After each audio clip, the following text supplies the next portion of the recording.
जी रहते थे, बात बात में खुद को खूब अक्लमंद कहते थे, बात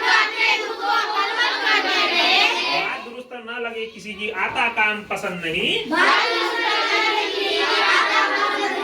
नाक चढ़ाकर हिज्जेबाजी करते रहते जहाँ कहीं। एक दिवस ससुराल पहुँचने की उसने मन में ठानी, कपड़े पहन उठाकर थैला फिर सिर पर छतरी तानी, धूप में चलते चलते तन से स्वेद लगा झरने, पाकर फाड़ फाड़ पर आके मिट्ठू वृक्ष लगा तलाश करने, पाकर सुंदर वृक्ष आम का वह आनंद विभोर हुआ, उसकी ठंडी छाया में बस खूब मजे से लेट गया। हरा भरा खेत पास में लहर लहर लहराता था,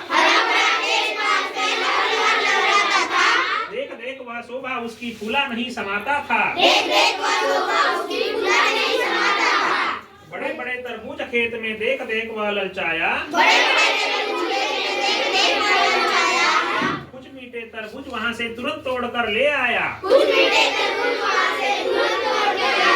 खाकर के तरबूज मियाँ ने ऊपर को जब देखा तो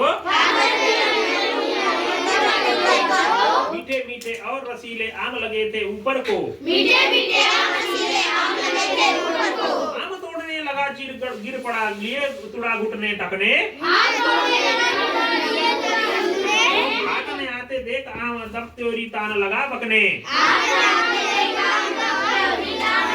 खुदा बड़ा ही बेवकूफ है कैसे उसको समझाऊं, अगर कहीं मिल जाए मुझको तो कच्चा ही खा जाऊं। देखो बेवकूफ ने बेलों पर तरबूज लगाए हैं, इतने छोटे आम दरख्तों पर ऊंचे लटकाए हैं।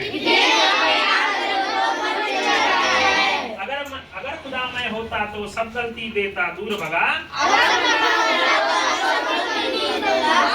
पेड़ों पर तरबूज वो बेलों पर चढ़ देता आम लगा। देता रहा खुदा को गाली आया मन में खेद नहीं, ठंडी हवा चली मिट्ठू को निधड़क आई नींद वही। उसी समय ऊपर से एक आम अचानक टूट गिरा, टूटी नाक मियाँ मिट्ठू की खून बह निकला बहुत तेरा। ऐसी हालत में मिट्ठू से दर्द न झेला जाता था, फूट फूट कर रोता था और नाक चिल्लाता था।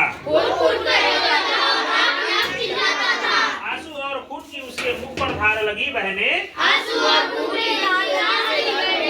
हाथ जोड़ फिर रोता रोता होकर खड़ा लगा कहने, खुदा बड़े तुम अक्लमंद हो, मुझे लगा है आज पता, नहीं बुराई कभी करूँगा, कर दो मेरी माफ खता, कर दो मेरी माफ खता। अगर आम के बदले ऊपर एक तरबूज लगे होते, मेरा निकल कचमुर जाता, घर वाले किसको रोते, घर वाले किसको रोते। मैंने क्या बताया कि इस कहानी में किस अगर गलती से अगर मैं जो बोला कि अगर यहाँ आम की जगह तरबूज लगे होते और तरबूज नीचे गिर जाता तो मेरी हालत क्या होती। यानी इसमें बताया गया है कि किस प्रकार से हमको क्या करना चाहिए, खुदा के द्वारा, ईश्वर के द्वारा, भगवान के द्वारा, गॉड के द्वारा जो दी गई चीजें हैं